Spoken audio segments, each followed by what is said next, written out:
Well, I don't know how to start this. First, I'm very distraught. Second, I don't know if writing here is even worth it. Here's the thing. Yesterday, Merlin, it disgusts me to call her my wife, comes to me and tells me she was going on a date. I, 33 male, have been married to Merlin, 34 female, for 6 years. We decided not to have kids and lead our lives as a happy couple. Now, suddenly, a few months ago, she starts complaining about how boring life has become and how it would be better if we had kids. I said if we really want, we can discuss about it. We still have some time, I guess. Then, the next moment, she changed her mind and said it was just for midlife crisis. I took this to be her mood swings and let it slide. Then yesterday, she drops a bombshell that she was going on a date with her colleague. A date? I thought she was messing up with my head. I laughed and said, "You got me." She stared at me with wide eyes and said, "No, I'm dang serious." I just couldn't believe she was saying this. I mean, you don't expect your wife to come and tell you she's going to fuck around with another man. Oh, dear Lord, for the good 10 minutes, I thought that this was just some sort of prank. I asked her while all of a sudden she was heading for a date. She said that just to kill the monotonous rhythm, she wants to do something exciting. And what was that? Going on a date with her colleague. She shrugs it off and saying it's no big deal and it was just a dinner. I was just not able to wrap my head around this information. She sat me down and said, "Remember, I used to tell you that life has become so monotonous and we needed to do something fun, but we couldn't figure out a way." I cut her off in between and said, "We did figure out a way. We made an altogether new schedule to have a weekly date night and go for a mini vacation every 3 months. We did try a bunch of other stuff you suggested." She stabbed me and none of it was exciting. Now let me finish. So I was discussing this at work and my colleague, Randy, you know him right, pitched in and said he was also going through the same crap. Then later he approached me in private. We talked about this to length. He too has been trying different stuff with his wife, and none of it seems to work, just like us. So we decided to go on a casual date and see if there is an adrenaline rush. That's why we planned this dinner. I asked her if she could hear herself. She said, "What's wrong with 2 people eating dinner?" I asked if it was just going to be 2 people eating dinner and nothing else. She affirmed yes. Then why the hell are you calling it a date? You could simply say you were going for dinner with your colleague. She said, "God, I wanted to be transparent with you. Who knew you would react in this way?" Well, we called it a date because our conversation may go below the belt. What the hell was that? She stood up and said she was getting late. She needs to get ready, and probably it was a wrong idea to discuss it with me. I was like, "Are you still going for it? Leaving this conversation midway?" She turned back and replied in a way to mock my words. "Yes, I'm going for the date, leaving the conversation midway." She does this often to annoy me, except that it wasn't funny this time. I sat there in disbelief. 5 minutes later, she peeps out of the room and says, "It's just dinner. Don't make a big deal out of it. Pretend this conversation never happened." I curled up on the couch not knowing what to do or how to react. She came out of the room looking ravishing in her red dress and said, "Oh, look at your face, red like my dress. Hold on to your desires and we'll have fun tonight." She tried to act sweet with loads of "I love you." I took a deep breath and tried to calm down myself. That it was no big deal and she was just going to have dinner and nothing else. It was no biggie, right? But I felt the uneasiness that has comfort in my chest. I couldn't stay calm, no matter how much I tried. I called up my friend for a beer and we went out drinking. I badly wanted to spit out my anxiety with him, but I thought it was a little early. So I discussed the scenario with him as a third person. I told him my colleague was facing this trouble. I don't know if I was able to put it out accurately or if he understood that it was my situation. He said it was not something to be worried about, as if it was just a casual dinner at a public place. I was still sitting at the bar when I got a call from Merlin asking me to come home. I was surprised because it was still 9 and she was home. She was barely away for a couple of hours. I feel ashamed to admit this, but I felt the sense of relief and happiness that she was back home and I was guessing nothing happened between them.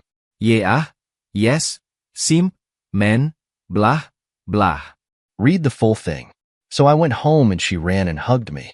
At this point, I was on a different tangent.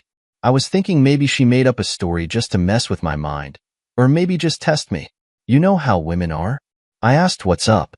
She sat me down and told me that it was so much fun and exciting. She feels so much alive after this date that they are planning for a weekend getaway. What the EFF? I freaked out. I snapped her and stood up. She held my hands and asked me to calm down. She said, "This is just for fun to make myself lively again. Don't you want your old Merlin who is always beaming with fresh energy? See, I'm already halfway just spending 2 hours on a date with him. You know, I love you, and this is just going to add up to our happiness." I said, "Let me get this straight. So you want to F this man over the weekend, and you think it would strengthen our relationship?" She was like, "Yeah, pretty much." I almost cornered her and asked, "He slept already, didn't you?" I was an inch closer to being violent. Only God knows how I controlled myself. She pushed me away and swore that nothing had happened yet, but she really wanted to go for the weekend trip. She said, "I love you and this won't mean anything, but I really want to explore this fantasy of mine. Just by talking about this, I'm getting wet down there. Do you want to feel it?" I yelled out, "Why did you quench it today if you so desperately wanted to be a whore?" She screamed back, saying they saved the excitement for the trip. She was headstrong and she wanted to go for it and see how it actually felt. I was pretty much drunk, and before I made a foolish mistake, I drove off. I called my friend to ask if I could sleep on his couch. I came back home in the morning to get ready for work, and she was sleeping blissfully. When I was getting ready, she came and hugged me from behind, saying, "I love you." I shrugged her off. She said, "I know you are mad at me now, but I'm also sure that you love me enough to let me do what makes me happy." I didn't say a word and left for work. I'm feeling miserable. I cannot focus on anything. Today's Thursday and Saturday. She wants to go screwing with that dude. I can't stop feeling miserable about it. I know my marriage is certainly over. Now, I'm not even thinking about saving it anymore.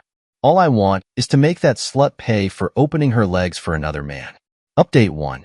I made the whore freeze in the cold, chilly night. Guess her body was too warmed up with the actions down there and said needed some cold therapy. After I was done sulking about the situation on Thursday, I sat down to make my plan. Like I said, I could not let that whore walk all over me. While on my way back home, I bought the house lock and appointed a locksmith to come down on Saturday to change it. I ordered another nameplate for the house with just my name. When I went back home, she was wearing a see-through lingerie. I was amazed, like, "What's this all about?" She looked at me and said, "Isn't this sultry to make anyone beg for me? I want to look my best on Saturday." Giggled and continued. I skipped work and went shopping. Not that I wanted to save my relationship, but I wanted to record her word so that she doesn't back out later. My phone was in my pocket with the recorder on. I looked her in and said, "So you still want to do this, despite knowing it would lead to a consequence?" She touched my lips and said, "What consequences?" "There would be no consequences. I love you, and I know you love me. This is just for fun. Like you're going fishing to clear your head, taking it in a similar way." I asked her, "So you're saying you're sure about having sex with your colleague, despite knowing the fact that I don't approve of this out of marriage sex?" She said, "Yes, yes, yes. And why are you making such a big deal out of it? It's just sex. I'm not marrying him or something. I don't love him. I love you." She touched my cheeks with her lips, whispering, "I love you, but I really want to do this. It's just one life. I want to experience everything." I was disgusted at her touch, but I let her do so because I was recording her. The closer the better. I freshened up and went out with my friend. This time I told him everything. Last time I wanted to save Merlin's reputation in front of my friend, but now I don't care. She herself wants to expose her tits to the world. So be it. My friend said I was sleeping on his couch that night pretty much summed up for him, but he was shocked to know that Merlin was up to this. I didn't reveal anything about my plan. I wanted to keep it discreet until I executed it, but I told him I would end the marriage. He said he knew a lawyer who helped his uncle save a bomb of alimony going to his narcissistic wife. I requested him to get the details of the lawyer. Funny, he already had it for me. That's how friendship works, you know? I went home that night. She was in bed. I pulled out my pillow and blanket. She asked me where I was going. I said, "Why do you care?" She stared at me and said, "You remember our vows, right? That we would never sleep apart?" I threw the pillows back on the bed and yelled, "Wow, let's see who's talking about the vows. We also took a vow never to bed anyone else, remember?" She sighed that I was unreasonable, tossed to the other side, and slept. I took my stuff and went to the couch.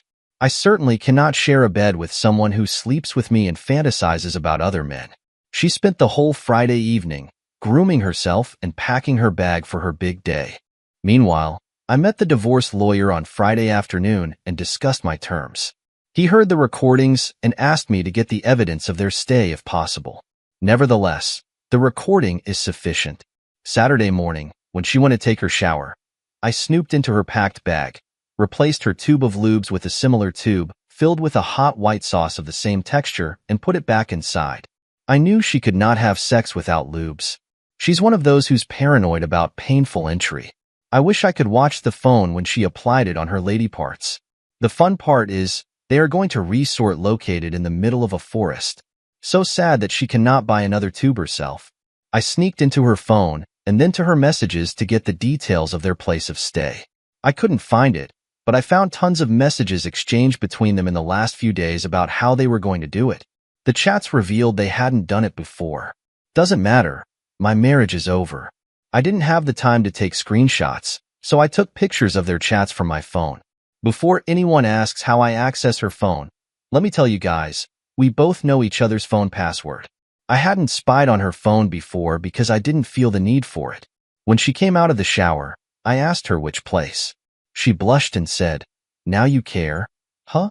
I said if your lover chokes you to death with his big tool, I should know the place to pick up your dead body. She laughed and told me the name of the resort. I messaged it to my lawyer, who assured me he would get a copy of their stay. Apparently hotels reveal this information to lawyers. I don't know how, so don't ask me. After a while, I heard a car honking in her driveway. She was still not ready.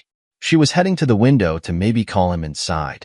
I yelled, "Don't you dare call him inside my house. You both would lie here with broken limbs." She laughed and told him from the window to stay in his car as she would come. I increased the volume of the TV to the maximum. She was saying something, but I didn't listen. After she was gone, I called up the locksmith and got the locks changed. I removed her name from the nameplate at the entrance. Then I packed all her stuff in large garbage bags and kept them in the backyard. Reality hit me when I saw the empty closet. I sat down and howled like a baby for hours. It was already evening by then.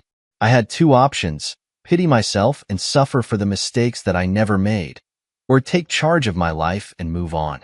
I chose the latter. I took a shower and went out with my friend. He has been helping me keep sane.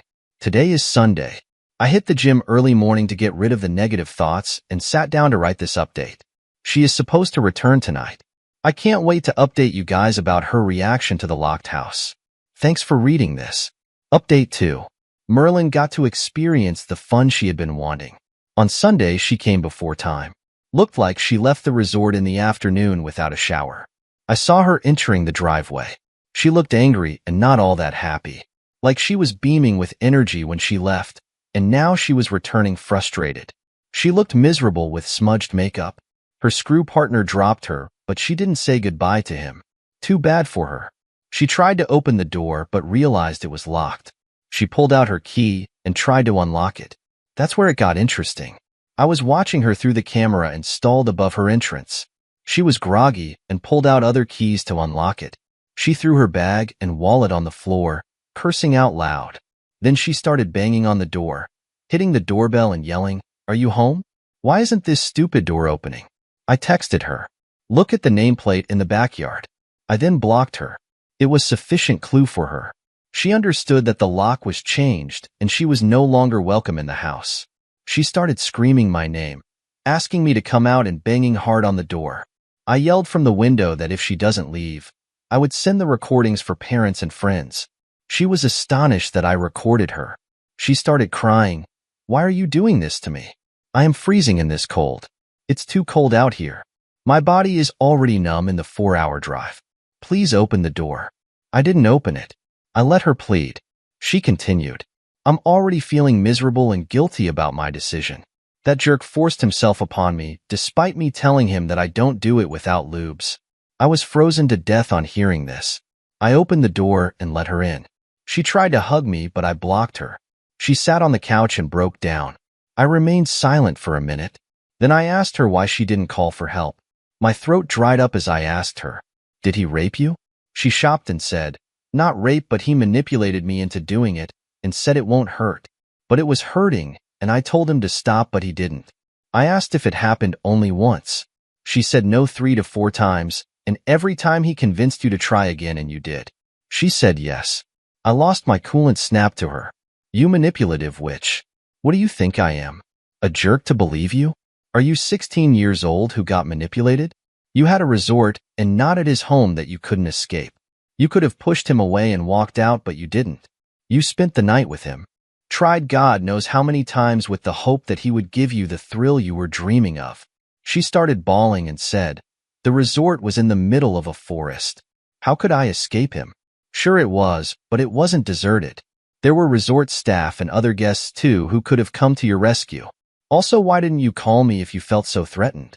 She kept crying because she had no answer. I asked her to leave and that she would be served within a week. She pleaded, "Please don't do this to me. I'm already guilty of my decision and I am paying the price for it. You already took your revenge by changing the loop. What else do you want?